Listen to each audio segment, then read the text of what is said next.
There are spirits everywhere, watching, waiting, seeking that opportune time to reveal themselves like no other.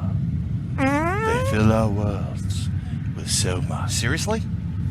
You didn't just do that. You farted on the promo? What's wrong with you? I thought you were a professional. Go away. Go. I got it. Hey everybody, it's Brian Bowden, host of Nobo Boomy, where we explore deep inside the Goblin universe. We have an amazing show that covers the paranormal, conspiracies, music, art, entertainment, trending topics, and so much more. Please join us by subscribing to the show on Podbean at InsideTheGoblinUniverse.podbean.com, on iTunes, Google Play, Spotify, Stitcher, TuneIn, and everywhere you find podcasts. It's an informative, fun, and overall entertaining good time, and we'll keep the gas to ourselves. Why don't you burp next time? Someone get me Brian Anderson.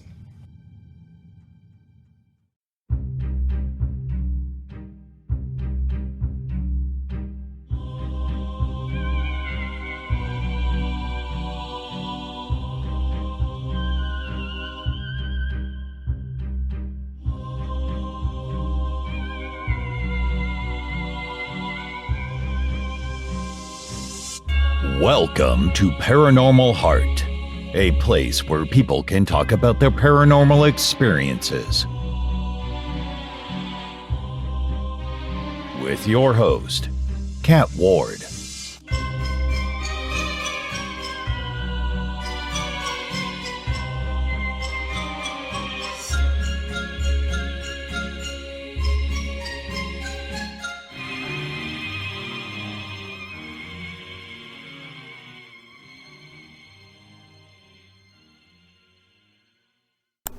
Welcome back, folks, to Paranormal Heart.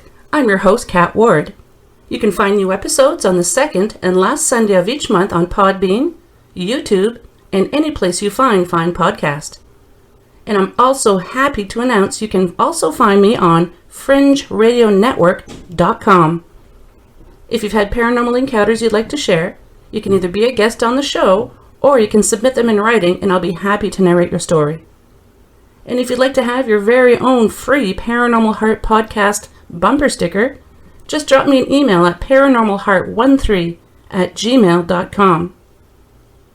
This episode's shout-out goes to you amazing listeners in Croatia.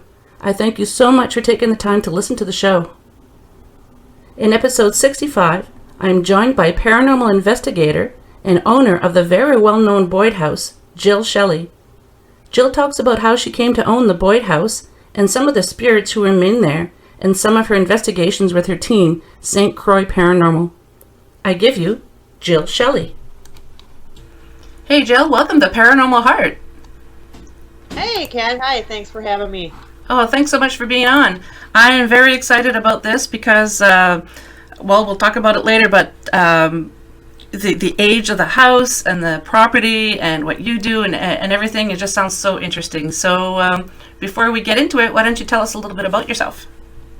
Well, I have actually been interested in the paranormal since I was a little kid. Kind of one of those weird, freaky kids that liked all the weird, scary, ghosty stuff, and people are like, "Oh, she's kind of strange." So kind of put me into that mindset. And my first time was actually at my grandma's house when I had my first actual paranormal experience. She has a room that none of us kids, all of our cousins, when we play together, we hated that room. We wouldn't play in the room. It was always cold. If you were in there, it was very uninviting. You felt like somebody was staring at you through the closet door, which she didn't really actually have a door on it. She just had a curtain over it because that's what she did back in the day. Yep. So anyway, I never liked that room, but one particular night, I don't know how old I was, maybe like 7-ish or something, sleeping in one of what we called the girls' room, which was across from that room. And I could hear my parents snoring, but I woke up in the middle of the night and I heard footsteps coming out of that room. And then it stopped right in front of my door. And you kind of felt like somebody was staring through you, almost like laser beams, if you could explain it that way. It was so intense, but I was such a little kid, I was not going to turn around at all, because I was like, oh my God, what is going on? And so then eventually it kind of did like a, and then it like turned around, you could hear the footsteps go the other way.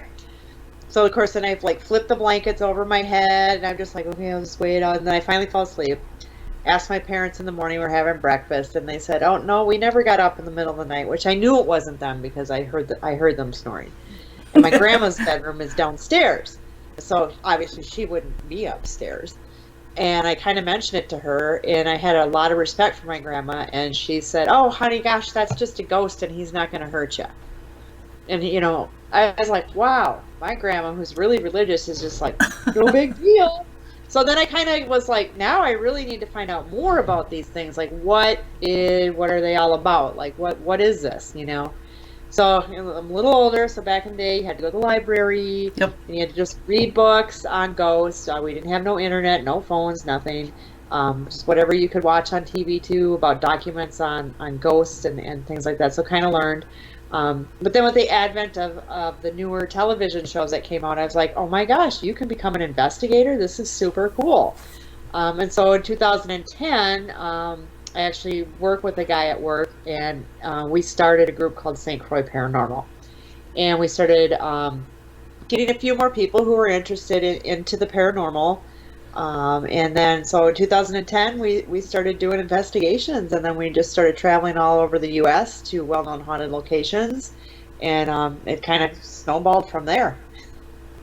I love it back in the day when you would go to the library and ask for books on ghosts, and they would tell you, and Cisco Murdoch says this as well, honey, there's no such thing as ghosts. But we had, there would be a very, very small section. So you probably had a hard time finding books on it as well, right?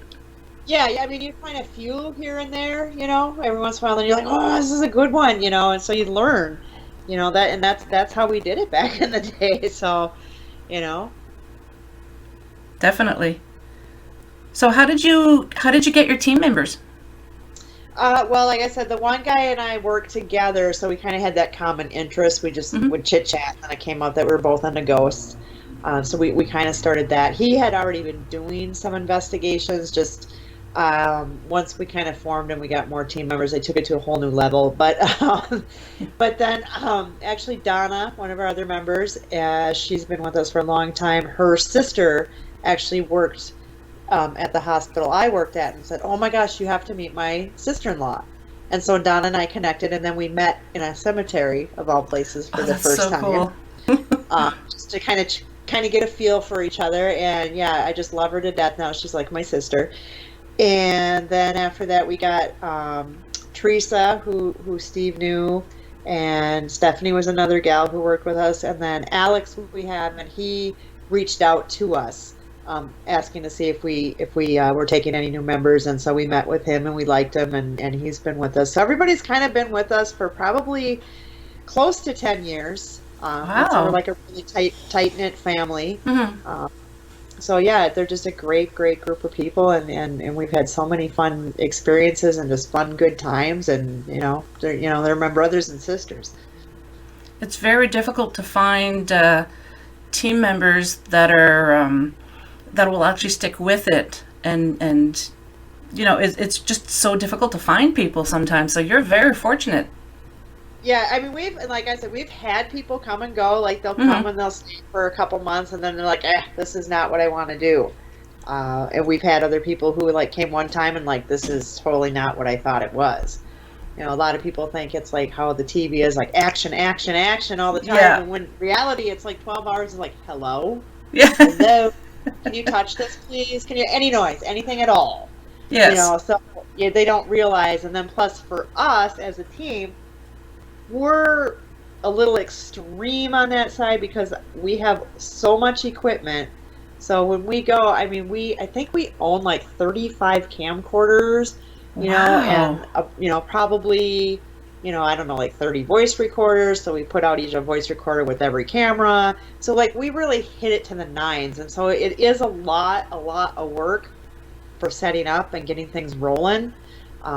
So I don't think people don't understand the amount of work that goes into what's done, not only just, getting set up for the investigation, the actual investigation, and then all the reviewing that you have to do with the evidence, because you can't really like fast forward through anything. So it takes me hours and hours and hours and hours to go through film footage, and voice recorders, and then you put it all together. And then we started doing our own. I kind of fell in love with video production myself, and kind of started putting our own television show together called Paranormal Patrol, and we just aired that on local cable here in town. So they liked it, they picked it up, and so we've had that for a while. Because of COVID, and we haven't been keeping up, we're no longer on the TV. Yeah. But we do put everything out on YouTube as well, under St. Croix Paranormal, under Paranormal Patrol, if anyone wants to check out some of our videos. Originally I started doing it because it was kind of a fun little keepsake for us, so that we could go back and go, yeah, this is what we got, this is really cool. And then it's like, well, now it's kind of fun, I want to make a show. So Yeah. And I find making your own show makes it more legit too, instead of, I don't want to badmouth the TV shows out there, because thanks to them, people like us, we're not seen as crazy as before. It's a little bit more acceptable to say that you're into ghosts. I was just like you. I was growing up, I was always the weird girl that liked ghosts. Later on, I embraced my weirdness. So, yeah. So, it's just thanks to those TV shows and a little bit more education to the public, because now I think the majority of people that I talk to know that the TV shows, yes, it's for entertainment, yes, real investigation is similar to it, but you don't always get evidence, and most of the time you're sitting in the dark talking to yourself.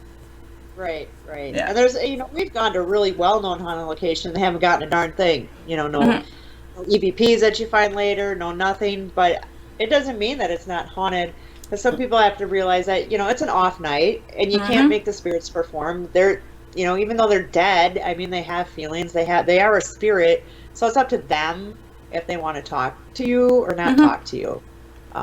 So there's a lot of variations that go on, and I think a lot of it too is the energy that is, with your team, or maybe your mood that day, or sometimes if you come in we're not an aggressive team, we're not like demanding, we tend to be very respectful. We tend to focus more on life than death, so we usually don't talk about how did you die, because most of the time, unless we're doing a place we don't know anything about, we already know how you died, so why who wants to keep talking about how they died? Yeah. So we focus on, like, what's your favorite food, what was your favorite holiday, what's your favorite memory, like, so we go off that, and I think we get a lot of responses based off of that. Just depend, because we're more positive outlook, and probably ask some more questions than other people normally would have. Now, do you find some people in your team are more successful with certain pieces of equipment than others? So, like, the spirit box doesn't like me. I don't get any hits off of that, but Katie or April in our team, they'll get hits. Do you find that with your team as well? Yeah, I think so too. I mean, I love the spirit box. One of my favorite things. I have like every single one, the 11, the 7, the portals, the S boxes, you name it, we got it, just because I love it so much. But I find like Alex runs the SB11 perfect. Like, he'll get responses all the time, and it's like, I'm doing the same thing that you, the same settings, the same everything. I'm not getting anything. And that doesn't, not even the same location. It's like, maybe he didn't attend this particular one wherever we're at, and I still got nothing. So yeah, he gets more of that. And then interesting enough, we just started doing the Estes method quite a bit, and Teresa is pretty much the only one who can actually like channel through and get responses really, really good. We've told that she's kind of intuitive, but she doesn't know how to use it. She's had many psychics say, oh my gosh, you have a gift here. Things are attracted to you, which makes sense, because we also call her our paranormal punching bag. Oh no! This poor gal. I mean, she gets scratched, she gets pushed, she's been thrown. She gets it. She gets everything. So I think that's part of why with the Estes method it works really, really well with her, because somehow she's some sort of beacon or light. We've had a couple psychics say that they're just amazed by the amount of light she's giving off. So. Oh wow! And I take it that's something she was born with. Yep. Exactly. Yeah, but yeah, I love her. She's awesome. She's awesome. I feel bad though that she's always getting scratched. There's always one in the team. I liked your website where each team member says what piece of equipment they prefer. I think that was pretty cool. Yeah, it was kind of a little different variation because we all like to do, different types of things, so, which makes everything unique. And then, sometimes if that's what you like mostly, then you kind of perfect on that. Mm-hmm. It's just like if you were doing this, something over and over and over again, you're just going to get really good at it. Yep. And then after a while, you're just going to tweak it out and go, hey, it'd be better if I do it this way. So you're kind of more focused on that. So. Mm-hmm. Can you tell us what your favorite piece of equipment is for the listeners? Oh, mine's the spirit box, hands down. I have gotten the most incredible response. First of all, I love the science behind it because I am a scientific person. So a lot of times when we're out on investigation, like if certain things are going off, I'm like, my mind goes to what caused this. It's not, ooh, the ghost touched it. It's yes. First, let's figure out what causes could have been potential. And then if we can't rule that out, then it's probably paranormal. But with the spirit box, with the scientific of how quickly that it scans through the AM, because I always use AM radio stations from one spectrum to another at 1/100th of a second. Scientifically, you can't speak that fast. So, of course, if I get a lot of yeses and nos, I don't take those so much to heart because, you could be getting stuff. But I've gotten a lot of full sentences. I've also gotten swear words, which you're not going to hear that on the radio. I think one of my all-time, there's a lot of my favorite spirit boxes, but one that I really, really remember is we were doing a local house. We're based out of Stillwater, Minnesota, and we were doing a local house in town, and the house was actually owned by a riverboat captain, Captain Jenks. And so he was really well known in town. And we were out because the man and the husband didn't believe anything. His whole family's like, Dad, there's stuff going on in this house. And he's like, I've never experienced nothing. He was also a very intelligent man. He probably had about 15 degrees behind him, PhD, whatever. Oh, wow. Whatever. Like, he was a very, very intelligent man. So we do this. I do the spirit box, and I said, whose house is this? And plain as day, it said Captain Jenks.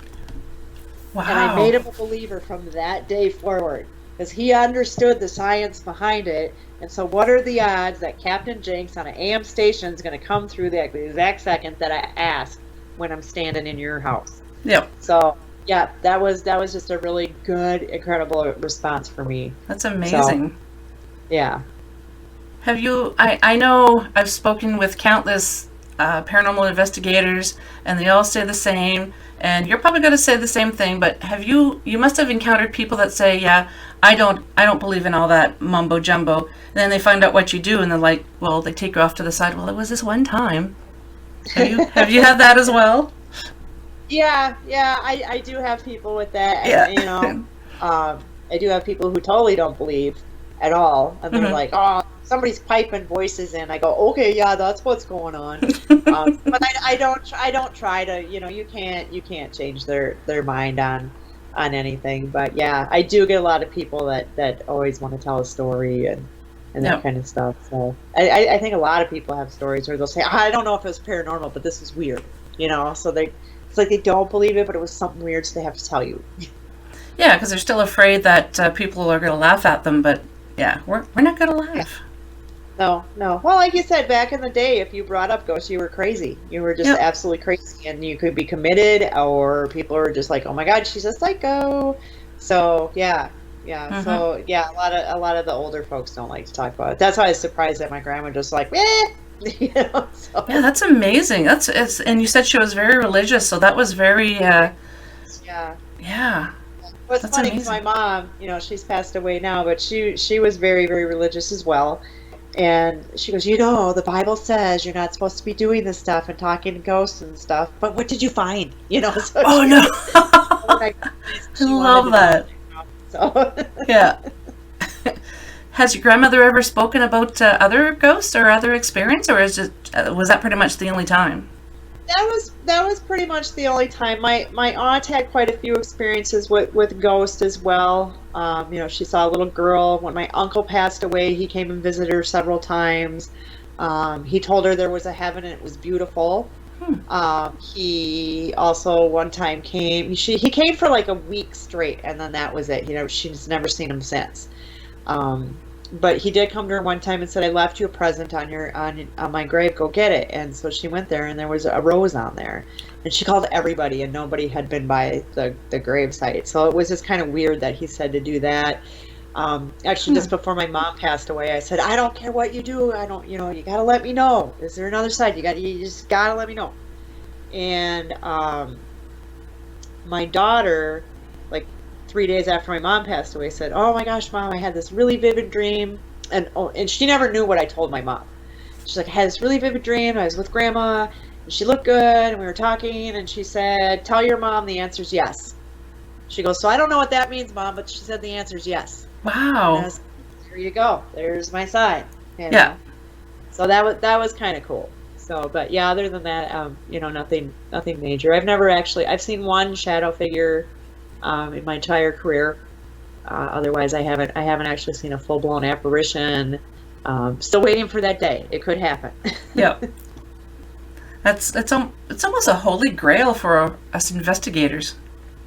Yes, I know. Yeah, the shadow figure was cool. We were actually we actually got on my ghost story. That show was back in the day. Mm-hmm. We were at a local bar in Stillwater, Pub Monique, and it's no longer called that, but it's still there and it's haunted. But anyway, we were up in the upstairs floor. There's a woman who was pushed out the window. She was a prostitute. She was killed, and so we think she's still there. People see her standing out the window staring. Mm-hmm. But we were up there. It was really, really hot that day, and I know they had the air conditioner on, but it was not working that well, so it was still really warm in the building. And all of a sudden I was like, "Hey, let's run a spirit box." Well, then also it got ice cold. Like, you got the goosebumps. It was so cold. And me and Chris, all of a sudden, we just looked to the windows and we saw this black shadow mass cross in front of the windows. Now, mind you, we're upstairs, so it's not going to be somebody walking around. It was also about 3:00 in the morning. Mm-hmm. So we're not getting anybody from down below, and we actually captured it on film. So it was just, it was really weird. It was almost like a strobe kind of motion. It was super fast, almost looked like black robe-ish in a way. Like you would say with the Grim Reaper. I mean, it wasn't like Grim Reaper, but that's the only way I could describe it. Mm-hmm. And it's super fast and just strobe motion like, and we both just looked at each other. I go, "Did you just see that?" She's like, "I did just see that." So nice. Yeah, that was like my only time I ever saw like a really deep shadow figure. Tell us about the house you bought. Yeah, so I ended up purchasing the Boyd house, and that's in Boyd, Minnesota. It's a really tiny town. It's about 145 miles southwest of the Twin Cities. Just doing all my travels with the paranormal group, we travel all over the U.S. to well-known haunted locations, kind of got me thinking, gosh, I'd like to have my own place. This would be super fun. Place I can do research. Others can come and do research. So in 2018, financially, I was able to fulfill that dream. So I started my adventure on trying to find a haunted house, which is not easy to do because nobody advertises that. So I kind of was, my realtor knew that's what I was looking for. So I would do all the research for my criteria, and if I got a really good feel, I would go take a look at the house. So when I found the Boyd house, I was really attracted to it, like more so than any of the other houses I looked at. It's kind of like when you're shopping, you're like, "That's the one." Mm-hmm. That's how I felt about that house. So even until I got there, I was like really obsessing with the pictures. It's like I already felt a connection with the house, and Donna and I went to go take a look at it, and the realtor wasn't there yet, so we're just sitting outside and we're just talking, chatting, and I just go, "You kind of feel like somebody's staring at you from the attic window?" And she's like, "Yeah, I wasn't gonna say anything, but sure do." So we go in there, we kind of walk around. It was kind of cold, not physically cold, but it was kind of cold in the house, that feel coldness. But you kind of felt like somebody's watching you from afar, like what's going on here. But we did put a REM pod up in what we now call the library, and that went off within 8 minutes of being there. We got some pretty good spirit box responses, but then I was like, well, gosh, can I like really go off that? I mean, it was just a few things, I hate to to go off that. So I contacted a psychic that I really, really trusted, and she's like, oh my gosh, yeah, there's like 6 spirits there. You know, she's like, there's 2 children, there's 2 women, there's a man, and so interesting enough, she said that there was a man that likes to garden, and he comes through the back door, and then she said the first night you stay there, you're gonna meet him. And I was like, well, in retrospect now, I'm like, she already knew I was gonna buy it, because she said your first night you stay there. I was just questioning, should I buy this place? Mm-hmm. So then I was like, okay, let's just ask the owners. They've lived there for 30 years. Let's see what they have to say. They were an older people, so they didn't really want to talk about it. But she said, oh, I always thought there was something really funny about that house. So she said that sometimes she would hear old-time music playing. Her kids once saw a man in the basement. But I think they kind of kept a lot of things hush-hush. Even up until probably maybe a year after I opened it, I didn't hear much from that. And I heard a lot of people in town, they weren't really keen on it. They were like, that house isn't haunted. Okay, I'm so sorry, Jill. I disconnected a cable here, so I'll I'll do as much editing as possible. But if you remember where you left off, please continue. Sure. Yeah, so we had asked the owners about what they had experienced at the house. But people started coming forward and telling us the one time that they slept at the house, like something touched them. Just different things. That one of the daughters that grew up there, she had quite a bit different experiences. She would see a man figure quite often in the house, and just different things. And even one of the neighbors who kind of grew up with her recently told me, they're like, oh my gosh, we used to think she was just crazy, but now that you're here, you've proven that stuff has actually happened Nice. here. So yeah, just a lot of different things in the house. So anyway, after talking with the owners, I went forward and purchased the house, and it's just been an incredible journey ever since then. Your realtor must have thought you were nuts wanting to buy a haunted house. So, she doesn't like ghost stuff. She's really cool about it, but she actually sold us the house I live in, which is not haunted, because we don't live at the Boyd house. But so she was really cool. I told her what I did. She's like, oh, it just creeps me out. But then she'd hear a few stories. She's like, okay, just stop. But her daughter actually was really into ghosts, and so after I bought that house, her daughter stayed there. And so the first night her daughter stayed there, she didn't make it through the whole night. Really? She said it was too freaky, too spooky. Yeah, they just left everything. They left everything. Like, they just ran out of the house at like 12:30 at night. They couldn't handle it anymore. Did they explain what they encountered? They just said it was really creepy. There was just too many noises. Things were touching them. They didn't like that. Mm-hmm. Just these 2 younger girls. She wasn't. She was an adult, but younger. So then she did come back maybe about 2 months later with more friends. So I think she felt a little bit better. It wasn't quite as crazy as she said, but she still got touched at night. Like something would like keep brushing her hair. That kind of thing. So they did have quite a few experiences. So yeah. So my realtor was a little familiar with ghost stuff just via her daughter, because her daughter would go stay in haunted places because she thought it was fun. Do you know if your realtor selling houses and whatnot, businesses or whatever, has your realtor ever mentioned if she's encountered anything weird? She has not. She hasn't at all. I did always mention one time, I said, but because the house we bought was actually owned by another realtor. Mm-hmm. I said, you guys should get people who like investigate to prove that there's no ghost there, and they didn't think that was a very good idea. So I think that's a great idea. it's like, no, because if there was a ghost, nobody's gonna want to buy it. And I'm like, I would buy it. So it's like, I know quite a few people who would. But I understand. yeah. There's probably a small percentage of people who would buy it. Yes, exactly. So can you give us the history of the house? It's pretty old. Yeah, it was built in 1901, but our deed actually goes to 1889, actually, when the town was founded. So it was actually owned by the St. Louis Minneapolis Railroad. So it was a big Wild West booming town back in the day. Mm-hmm. So eventually one of the town founders owned everything, kind of sold lots off, yada, yada. And the town used to be really big. They had, like restaurants and bars and billiard tables and, meat shops and all kinds of stuff. It's huge. Right now there's 170 people in there, and we have 3 businesses in town. That's all we got. Oh, wow. So it's really, really changed a lot. So all the pictures you look back in the day, I mean, it's just streets crowded, horse-drawn wagons, just like out of the Wild West. The town was actually butted up against the Sioux Dakota reservation line, so there could have been some interaction with that. But the railroad came through the town very, very busy with the railroad. They made the stops, obviously. The train tracks still run right through the backyard, pretty much of the house. So I think we get a little bit of energy drawn off the tracks as well.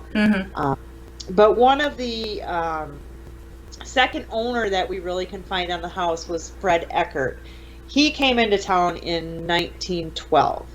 And he was a very well-established businessman. He had his own business in town, so he pretty much had it wasn't a hardware store, but it was like not a grocery store, but he sold like dried goods. They did have groceries. A general store? Shoes, like a general store, yeah. Shoes, everything. So he did that. Then he also helped build one of the churches. He was on the school board. He was on the fire department. So very, very busy guy. Very, very respected businessman in town. Him and his wife actually both passed away in the house. His wife Minnie's funeral was held in the home, so she was there for 3 days. 2 of their children passed away in the home. One was a little boy that I believe he was about 5 years old. He choked to death. So that we have those 4 deaths confirmed in the house.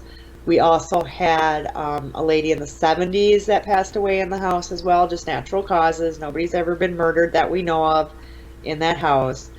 So we do currently have 5 confirmed deaths in the house. But we do get a lot of names of people who don't, like, constantly. Like, we get the name Henry, and I don't know who he is because I can't find him on the deed. There's no correlation, no history on that. So that's kind of what we know. A little bit more about the house. So we do know Fred's there. We get a lot of Fred's coming, or my name's Fred, or we'll get EVPs. I've had psychics say that they've talked to Fred, they've seen him. He wears overalls. He's also the man who comes through the door because he loves to garden. I actually spoke with their grandson, who still lives in town, and so I got a lot of great stories about Fred and Minnie, which is a good way for me also to connect with them, because they're stories like you're not going to find that in the book. So I can connect with them that way. But he's like, oh gosh, yeah, my grandfather, he had a garden back here. It went for miles, and he just had everything. So he just loved it. And kind of circling back to that, one of the neighbors, she has a daughter who can kind of see ghosts. And nobody knew the story of what the psychic had told me about the gardening ghost. And she's like, yeah, my daughter sometimes sees a man in the yard gardening, and then he goes in through the back door. And I'm like, yeah, because I've been told that.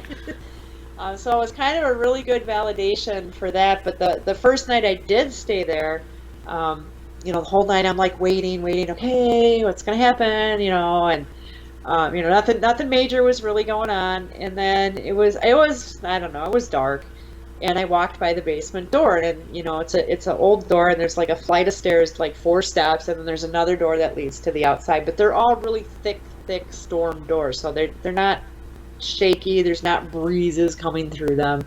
But as I walked through the basement door, or by the basement door, all of a sudden I heard this bam, bam, bam, bam, like, and the whole door was shaking, like somebody was on the other side pounding. Of course, I jumped like 10 feet because I was not expecting it. And so I was like, I bet that's the sign. Like, he came in through the back door, and then because the basement door is now closed, he probably didn't want it closed, and now he's pounding on it. Either way, you're letting me know you're here. So that was really kind of a cool validation to get. So that was my first night ever spent in the house. Well, that's amazing. My husband, who is not a ghosty person at all, he's fascinated by what I find and show him, but ghost hunting isn't his thing. It's not. Half the night he kept like rubbing his hands and rubbing his legs and like brushing. And I'm like, what are you doing? And he's like, I feel like there's like bugs and stuff crawling on me. I don't know what it is. I just can't. So I knew he had some sort of energy around him. Yeah. And then well, it's not unfortunately, but it's unfortunate for me after 10 years of investigating or so, I've never seen an apparition. He actually saw a full-bodied apparition on the stairwell. He was coming through the front door, carrying a bunch of stuff, and he looked up, and there was a woman standing on the stairwell. He said she had like a white dress, long brown, dark brown hair. He said, for just a split second, I thought it was you, and then I did a double take, and she was gone. So I was like, oh, sure, after 10 years, you can see what I know. Yeah. Isn't that always the way? I know. I'm like, really? You're not even all that into it. Son of a biscuit, why you? Cool. Yeah. Yeah, we've had so much stuff. We've had audible kids laughing. You hear them running around playing. I've actually heard audible voices many, many times in that house. My teammates were up in the attic and they heard a woman go, yoo-hoo, like just plain as day. I've woken up and it's, it's an old house, 1900, so it's got the old floor grates, and I woke up one morning and it was, 7:30 in the morning. I was like, so kind of peaceful, kind of quiet. I'm just going to lay here. Then I could hear voices coming from the kitchen through the grate in my room because the kitchen's right below. And I was like, the girls must be up. So I thought, well, I'm going to get up. So I go down there and everybody's still sleeping. Whoa. And I was like, okay. So then I was like, you know what? I'm just going to go tidy up in the basement. Then I'm going to pick up the cameras, get things rolling. So I'm down in the basement. I hear walking around upstairs. I'm like, okay, well, now they're up because they heard me. They're up. I go out there. Everybody's still sleeping. I'm like, okay, all right. So then I'm like, okay, now I'm going to stay in the kitchen here. I'm just going to kind of tidy up in the kitchen. And I hear noises going on upstairs because Donna was sleeping upstairs. And I'm like, that's got to be Donna. So I creep up the stairs halfway, and I hear her snoring. I'm like, nope, wasn't Donna. But at least you wouldn't freak out listening to that, because you expect it and you look for it. Yeah. I mean, I've woken up in the middle of the night and I'll hear, like in our kitchen, we have like the old metal cabinets because the kitchen's looks like the 1950s almost look to it. Mm-hmm. So it's all the old metal cabinets, and I've woken up and I'll be in the bathroom, I'll hear all this banging, this metal banging going on. You would think I would go down there, but I don't. I just go, and I go back to bed. So I've heard that going on, but we've done a lot of work to the house. We've tried to bring it back to the 1900s, so we have a lot of antiques in that house, so there could be some energies given off from that. We actually got old Victrola from a friend of mine, and we did the SLS camera when we were playing the Victrola, and I was just kind of scanning around the room, and all of a sudden, boom, in the corner there's like a tall stick figure, and it starts tapping to the beat of the music that we're playing. And I was like, so we played a little more, and then eventually it disappeared, and I'm like, okay, it's gone. And then I was scanning around, and then it was sitting in the chair with its leg crossed and tapping to the beat of the music. It's like, this is crazy. So then after we got all done with that and we didn't get any more activity, the figure disappears, whatever. So I left the camera on the screen, the computer running, facing the Victrola. The lights are on at this point. We're in a different room just talking, chatting. I'm like, I got to go get that. It's in the other room. As I walk towards the camera screen, there is a stick figure standing in front of the Victrola, bending back and forth, looking where the crank would have been, because we took the crank out because I don't want anybody to wreck it. Mm-hmm. And it was like bending down, looking, where's the crank? I want this more. I want that. It was just crazy. I was like, oh my God, they still want us to play some more music. That's amazing. So we had that. And then another one of my favorite experiences I've had is in the basement, I set up a poker game. Mm-hmm. So originally I had a REM pod on the table. It went on and off for about 6 hours, but of course every time I run down there, it wouldn't go off and quit beeping. Like, oh. But I put all these old coins. I had all these old coins from the 1900s and a really big solid gold piece. And I said, this is the grand prize if you win the whole thing. But every time I'd go down, I'd shuffle the card, and I don't know how to play poker, but I'm just rambling on. Aces are wild, deuces are this, whatever. I don't know. I'm just throwing out poker. And but I always had one card, and I pushed it to the edge of the table. It was never hanging over the edge. It was just to the edge of the table. And I kept saying, if you're liking today's games and everything, just push that card off. It'll let me know. And I came down there last time at like 11:45 at night, did another shuffle, said, please please throw this off. And at midnight, they threw that card right off the table. And I was so excited when I got up in the morning. I didn't know if I had captured on film or not, but I found it that I had. But I, like, my first thing, I saw the card on the floor. I'm like, oh my God, yay, thanks, guys. And then I'm like, hey, look, it's a jack, whatever it was. You know, I'm like, did you see? So it's like, I was pretty excited. Now, you know what? They do that a lot, and they do it in front of people. So if people sometimes go down there and play cards, they will flip the card off the table while you're sitting there. Yeah. We've actually played 21 with a K2 meter. And I tell you, they hit that K2 meter when right on. You know, they hit, they stay. You know, we say if you want another card, touch the light, make it light up. If you want to stay, don't touch it. And That's they get it interesting. every single time. Every single time they're right. It's crazy. They love to play cards. And we found out his grandma Minnie, she loved to play cards. So that was one of the things. So we could be playing cards with her. I don't know. That's amazing. I like that. I have to think of that next investigation we do. Yeah. We just do crazy things. I've had like the spirit box, again, one of my favorite things. We actually have Fred and Minnie's wedding picture up in their bedroom. And I was running the spirit box, and I pointed to the picture. I remember the last name was Eckhart. So I said, hey, is anybody here? Anybody in the picture here on the wall? And I was pointing to the picture, and it goes, do you mean the Eckharts?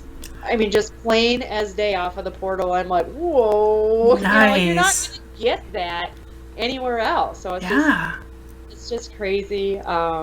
My favorite EVP I got from there is I was in the house, you know, and when we're there, you know, I got to do a lot of work too. I got to clean, I got to get things organized, things like that. So I talk to them like I'm having a conversation with you. So I was having a conversation, just rambling on, hey, I'm going to a wedding. You ever been to a wedding? I'm just like, talk, you know, like I never shut up.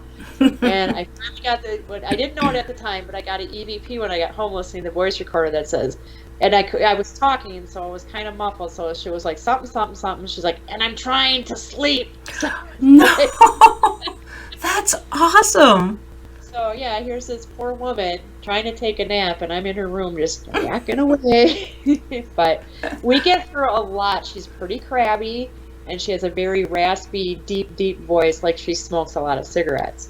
So we get a lot of EVPs of get out of here, you know, that kind of thing. I don't think she's evil, obviously. She likes her space, I think. Yeah, leave me alone. Yep. Yeah. So we get her quite a bit. I've got a few EVPs of the kids. One psychic told me that the one little boy hides a lot in closets, and I did actually we have an under crawl space with a closet that you can go in. And when I opened that up, I got a little boy's voice once that says, "Don't hurt me." Oh. So I mean, I don't know if he was an abused kid or if he's just scared. You know, it's kind of sad, but yeah, we get a few of that. But I think for the most part, they're pretty happy. We bring them a lot of toys, and then other people leave them toys, and so we try to make everything pleasant for the ghost. And I'm always asking them if there's something you want me to do, something you want me to bring. We did have a spirit box. One always kept asking for fudge. So my husband made homemade fudge, and we brought that and left that as a gift. Well, we threw it away before we left, 'cause you don't want mice and stuff. But, you know, it's just a gesture that we do. You acknowledge them. And I get little things in my head like, hey, you know, it'd be a really good idea. And so then I'll buy something for them or anything that I think that they would like. So I try to just make them real happy. Now, here in Canada, we have French and English speaking people. So when especially in this area that I live in, and sometimes when we do investigations, I'll ask questions in French. Do you have anyone on your team who speaks other languages, and have you tried speaking other languages during your investigations?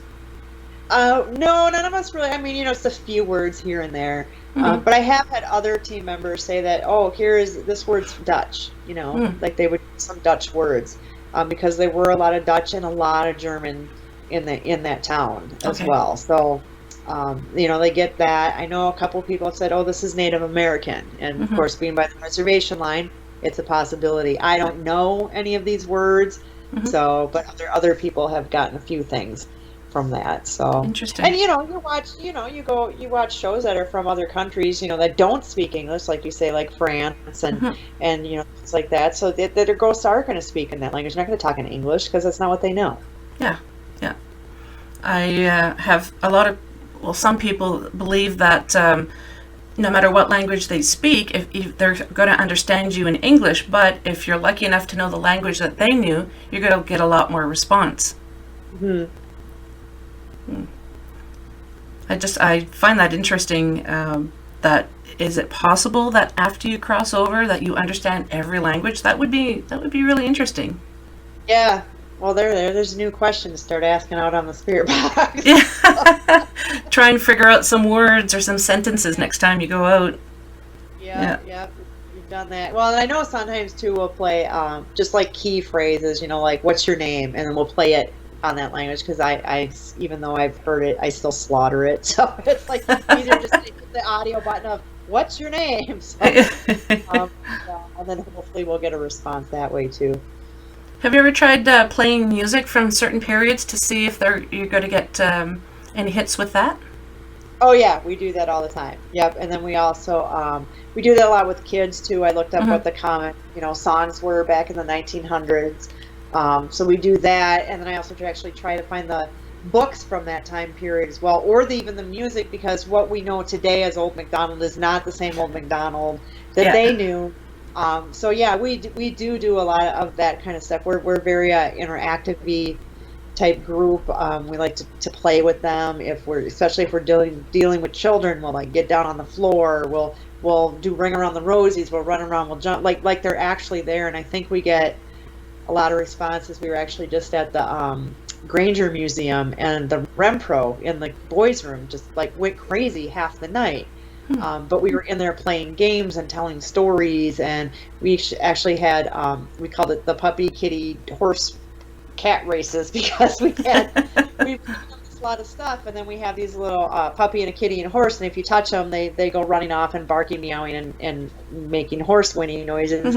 But we decided to race them all, and then they were like bumping into each other, and we're all laughing, and we're having a good time, and the whole time the Rempro's going crazy, and it was just so much fun. That does sound a lot of fun. I like how you approach your investigations, where you do research before, and where you said that Ring Around the Rosie that we know today isn't how it was sung back then. So I really like how you do all that research before.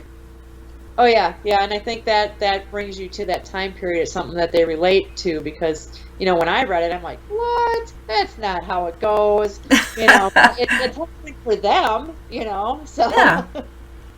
Yeah, I definitely believe that you would get more hits that way, because if they don't, for example, when we investigate, I like to explain, well, all of us like to explain the equipment that we're using, because if you're going to say, I can't even think of a piece of equipment right now, we like to describe, come and touch this box that lights up, because if you name it by name, well, if they were from the 1800s or early 1900s, they're not going to know what all these devices are, like cell phones, and so it's best to describe what you're using, because chances are you're going to get more hits.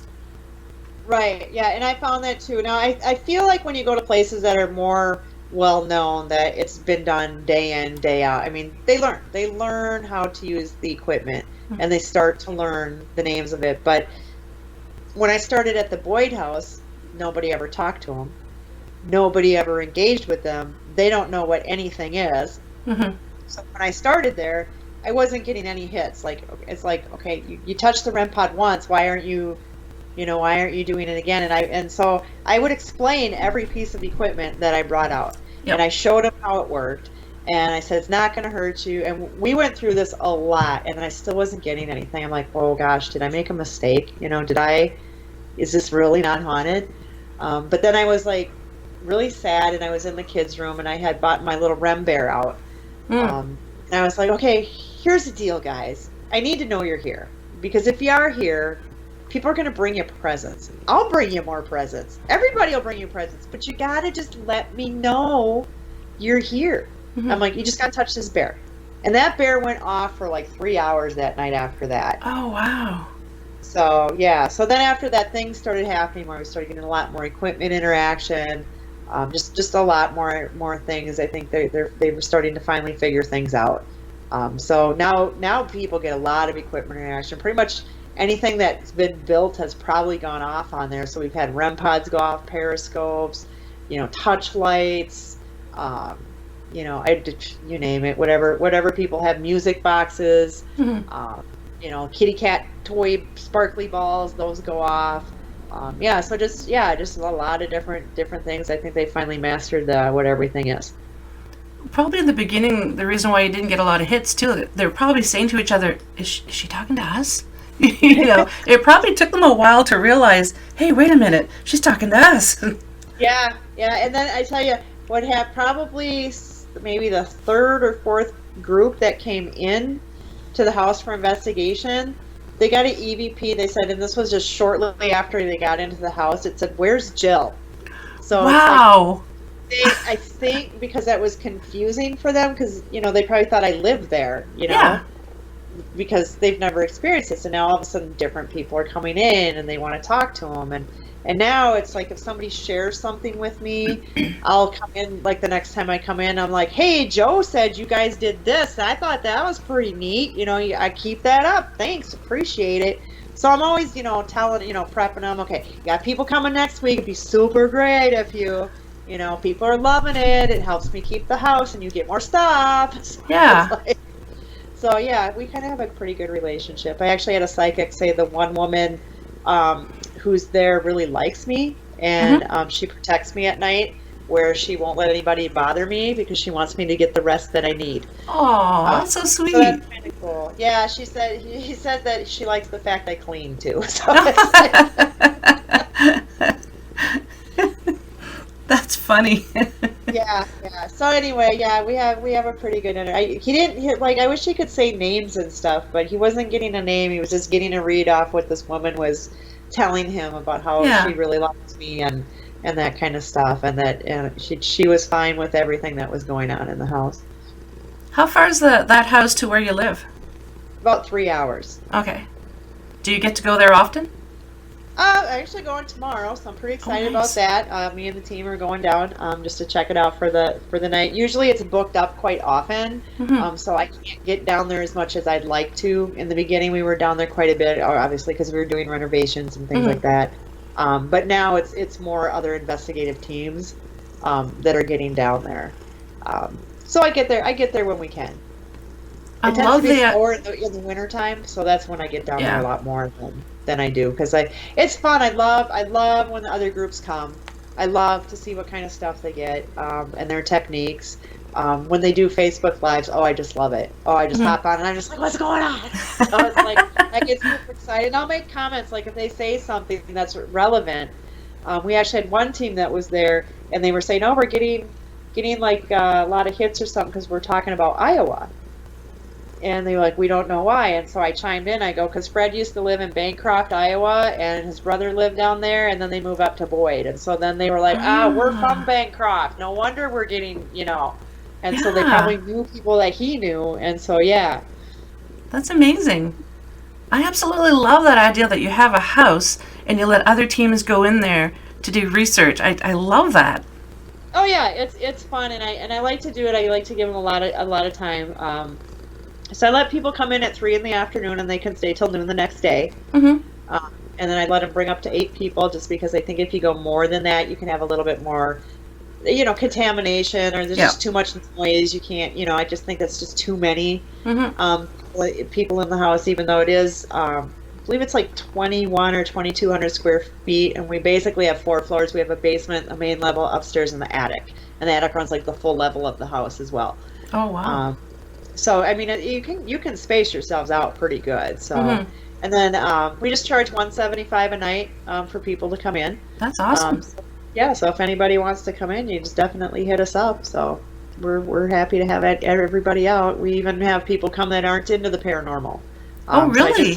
So just because they're like, it's kind of curious. Stay in a haunted house. Yeah. And so I just recently put a little basket together for people who don't have anything, because I feel like, if you're just there and you're not investigating, it's kind of quiet, so you don't really know if, anything's around, that kind of thing. So I kind of put a little basket together. I got like a voice recorder, a parabolic mic, a K2 meter, an alpha meter, just little things that I don't use anymore. Just kind of have something, to play with a little bit. So that would make it exciting for those people too, I think. Right. You know, so I mean, obviously, I'm not going to leave a spirit box or anything that's a little bit more techy, and they might not understand how to use it. Yeah. But they're just the basics. Like, this is what if I had. Well, it was stuff I got when I first started. 10 years ago, 12 years ago. So it's like I don't use this stuff anymore. I use more other stuff. But yeah, I just kind of put a little basket together, fun little things for people to play with.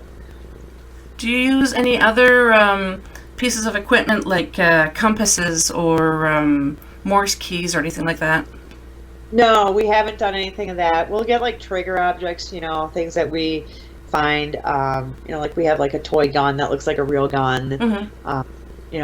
Things of that, toys from the past, anything that somebody may have used in the past, that kind of stuff. But nothing really weird or obscure. We played with the dowsing rods once. I don't know too much about it. I wasn't super.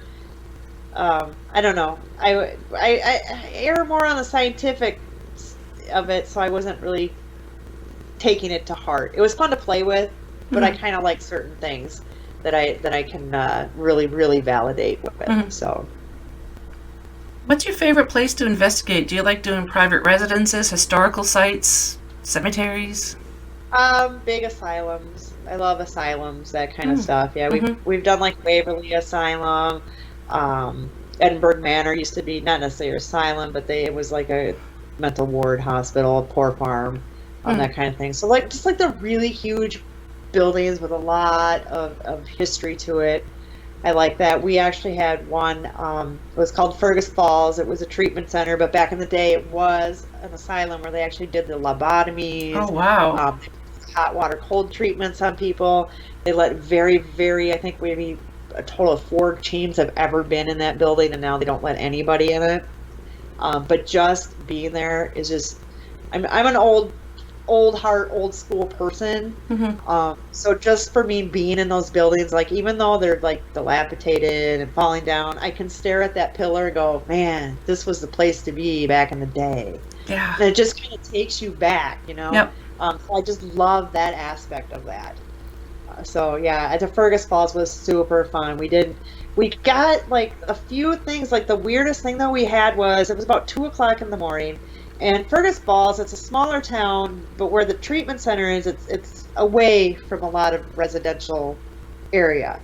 And because it was so huge, we all had walkie-talkies on, and we were getting weird walkie-talkie, like all night we were getting weird squelching going on. But then about midnight, 1:00 in the morning, we had a little kid talking through it, and I didn't always hear it. So sometime, and we all caught this up on different film, like it was talking maybe to the team Steve was on, things were coming through, but none of us got to hear it. And then sometimes we all got to hear it, and it was just like a little kid going, where are you? And then it's like, Papa, I love you. And just like it was crazy. It's like, well, what little kid is up at like 2:00 in the morning here? I mean, we're out in the middle of nowhere. Now granted, it wasn't a secure channel, but still an oddity. So I couldn't 100% say it wasn't paranormal, but it was awfully odd. So that's Well, when you think of it, like they say, if you have a baby monitor and you hear voices through it, a lot of times it could be your neighbor, but you're in the middle of nowhere, so what would it be picking up?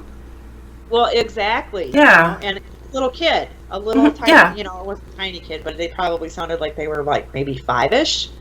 So they're not usually up at that time of night. So it was just kind of an odd thing. So we did make a little video of it, but it was really cool because they had the underground tunnels and stuff, and we would go walking in there. Great spirit box response. We got a couple EVPs and stuff. It was just really super cool to be there. It's just something I'll never forget that place ever. I just wish I could go back because I would love to go. Have you ever been afraid, or any of your team members saying, nope, I'm done, I'm not going here? I've been startled a few times. Like I was at Villisca X Murder House. That was our very first place we'd ever investigated. And I was sitting on the bed, and it's like one of those old beds with just the springs on it. So they're very boingy, very bouncy. And I was just sitting in there waiting for my friends to come. They were in another room, and they were going to wrap it up and come in.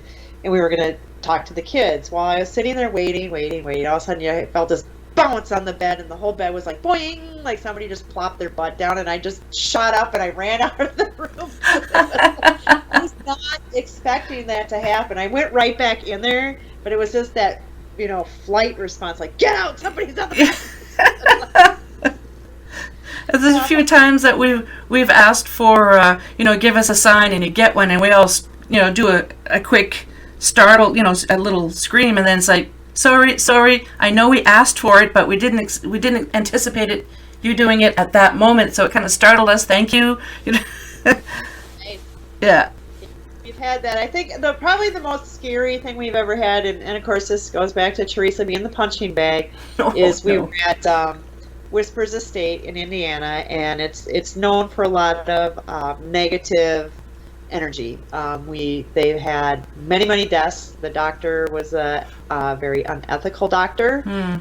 She killed his own daughter. Wow. Buried body parts in the backyard. Just a lot of negativity. Children had fallen and died in the house. So just a lot of stuff. But his caretaker of the place, on the day of his retirement, dropped dead in front of this one closet as he was putting tools away at the end of the day. And his name is Virgil, and he's very, very angry about this. So he's not very nice to people. So he's scratched people, he's pushed people. He's locked people in this closet, even though it's when you shut the door, you have to flip the latch and then turn the thing. I mean, you just can't just lock the thing. It's like a flippy latch at the top. Yeah. So people have gotten locked in there. So of course, we had to go in the closet. And but it's a big closet, so it's not just like a little tiny. It's like a walk-in. They even had like a little setup with a little table, a couple chairs, and then stuff was stored in there. So me and Teresa are in the closet, and the spirit box is running outside, and I heard this voice in my head that said, "Get out of this closet." So I was like, okay. So I got out of the closet, but I also have a thing about being in closets because I feel like if the door slams, I'm gonna be locked in. I can't handle that. So I don't like being in there anyway. So I just chalked it up to, it's just me being crazy. So I didn't say anything to poor Teresa. So then in the spirit box, we heard, shut this door. Well, we didn't do that either. And then next thing you know, so Teresa's sitting farthest back in the closet on a chair. Next thing you know, her and the chair come flying 4 feet out of the closet. And of course she lands on all her hands and knees, and she's like, somebody just pushed me. They picked up the chair and they pushed me. And of course, I had to try to debunk it. I'm like, well, you sure you didn't fall? She goes, if I did, I'd be still in the closet, not 4 feet out here in the hallway. Yeah. So no, I did not fall over on the chair. So, that's amazing. So yeah, that was probably the first time I experienced like, oh my gosh, they really can do this kind of stuff to you. Yeah. So it gave me a little bit more respect, but that was kind of spooky, That's kind of creeping me out listening to it, and I don't creep out easily. 4 feet. That's something. That's a lot of energy. Oh yeah. Yeah. Well, like I said, he's a crabby guy. So. Yeah. Wow. You'll have to start calling her Punch. Yeah. There we go. We usually call her Snack Pack because she likes to eat snacks a lot. So. That's funny. Excuse me. Sorry. Are you sensitive yourself? Not really. I've been told from psychics I have some sort of ability that I haven't mastered it. The only thing I guess I could say is I kind of get the sense when they're around, like I know, like I get that feel, and it's not necessarily just the goosebumps or the energy. It's just kind of all of a sudden I'm like, yeah, somebody's around here. I can feel it. I just know they're here. Yeah. So that's kind of, I guess, what I would say would be my extent. Or sometimes I just kind of have a feel of like, we need to go in this room. So, and maybe I have something. I don't know. It was kind of interesting. A couple months ago, Teresa had found a doll. So we like to put some things that are supposedly haunted in the house too, whether they are or not, I don't know. But there was supposedly a doll. So she thought it was kind of creepy. It wasn't listed as being haunted, but so she went over to this lady's house to get this little doll. And she said, yeah, my husband just doesn't want it here. It creeps him out. It's been in the closet. But this was a doll that me and my sister had since we were little girls. And my sister has now passed away. And I just wanted to go to a new home. And she kind of told her what we were doing with her. It's a ghost and all, ghost house and everything. She was an older lady, too. So she was like, oh, okay, that's kind of cool. So then we were driving with the doll in the car. And Teresa's like, we should name her. And without hesitation, I said Ethel, which is a weird name. Why that would just pop out of my head, I don't know. Yeah. And then Donna goes, we should call her Mary. And I go, no, I don't like Mary. We're going to call her Ethel. And I go, Teresa, hit that lady up that you got that doll from. See if her and her sister named that doll. Because if she did, we'll keep it in memory of her sister and whatnot. So she hits her up. She goes, yeah, we didn't really name our dolls, but my sister's name is Mary Ethel. And you got both names. Like, oh my God, how did we even come up with that? I'm like, maybe this doll is haunted, so it's like. That's amazing.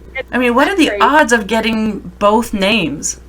Exactly. But for Ethel, why would that pop out of my head? That is like not a normal, it's an older name.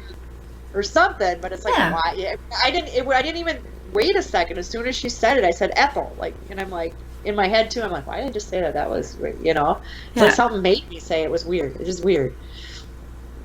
Do you find the more that you do investigations, the more coincidences, I say, happen? Like you just had the word Ethel come out of your head, you pop into your head. Do you find that happens more often? Well, I guess I don't really track it, It's just kind of one of those things. Sometimes we'll look back, I go, oh yeah, that kind of made sense there. So yeah, I think I don't know. Just I think some things, especially when we get together, like I can go to the house with my husband and not get as much activity, but then I go down with my team and it's crazy. So I think it's just all in the energies that we bring and how we are and again on the Spirits Day, if they feel like hanging out and chit chatting, and maybe they don't have enough energy that day either. So everybody needs energy to do stuff. So. Do you track the weather and the barometric pressure and stuff like that when you do investigations? I have not done that. We thought, some people go, oh my gosh, it's so much better if you do it in a storm. We've done that. I haven't noticed a difference. Okay. Had amped it up or not amped it up at all. So I just think it's just on the day of the spirits, really, and maybe there is something to it. I don't know. I guess I just haven't really, tracked it enough. Yeah. Things I would follow more like, oh, it's a full moon, or it's October 31st, or something like that. But yeah, I guess I haven't really made much of a correlation on that. I just chalk it up to however they're feeling for the day. I usually use the example of, sometimes people go walking in the woods just for the heck of it, and sometimes you'll see wildlife, and sometimes you don't, or some people will will have chipmunks run up to them all the time, and somebody else that's with them say, yeah, I've never seen one, out in the woods. I kind of chalk it up like that with spirits as well. Right. Yep. Exactly. Well, before we head off here, do you have anything else that you would like to say? Any other experiences or suggestions for people? Gosh, there's so much. But just always remember to be respectful, no matter what you're doing. Just because they're dead doesn't mean they can't see you, hear you, and react to what you say. So just because they're physically not there, they still have feelings. So that's just one thing to always remember, be respectful. And even if you're not investigating, try to remember to be respectful as to maybe some of your conversations that you're having, because you figure back in the day of the 1800s, they didn't hear a lot of swearing. They didn't hear a lot of, I just don't know. I just feel like you just should always be kind of respectful. Agreed. And why don't you tell the listeners where they can find you? I'll also be adding links in the show notes, but where can they find you? Our website for the team, and it's also got some information there on the Boyd House, is stcroixparanormal.com. Otherwise, you can find us on Facebook under Boyd House or our St. Croix Paranormal page. Or you can direct email us too at boydhouse217@yahoo.com. If you're interested in booking a night, we can get some details worked out and get people scheduled. I will have to talk to the team that I'm with and see if sometime we can go and book an evening or two at your house. That would be amazing. Once COVID settles down and travel is a little easier, that would be amazing. Yeah, we didn't do many this year. We've only done, I think, 3 investigations this year. So we traveled a little bit, but not as much as we would like to. So we're hoping 2022 is better. Let's hope. I just had a thought. I wonder if the spirits at the house are wondering why there's not as many people going through. Do they realize there's a pandemic? I don't know. I've told them. I've told them that. Interesting that you said that. We were actually at a place in Illinois investigating, and I got an EVP that said, "Do you have COVID?" And I was like, none of us had said. Well, first of all, we wouldn't have said that. Like, we wouldn't say, "Do you have COVID?" So I was like, that's kind of weird. So it's just kind of a strange EVP, and I suppose because people are talking about it, you know. Yep. Or they hear about it, you know. So it's a hot topic right now. They're listening. They know what's going on. Yep. Nice. Well, thank you so very much. I really appreciate you being here. Yeah, thanks, Kat. It was fun. It was. Just hang tight, and we'll chat for a couple of minutes. But thanks again. And as I said to you listeners, the links will be added to the show notes. So everybody take care of each other.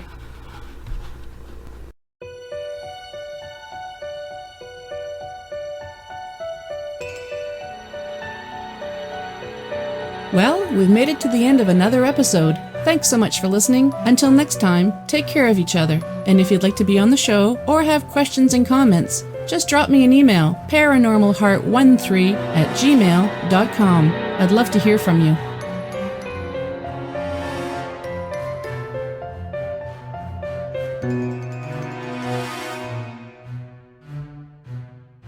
Paranormal Heart would like to extend a special thank you to PurplePlanet.com for supplying the music for the show. The views and opinions expressed on Paranormal Heart are those of the host and participants.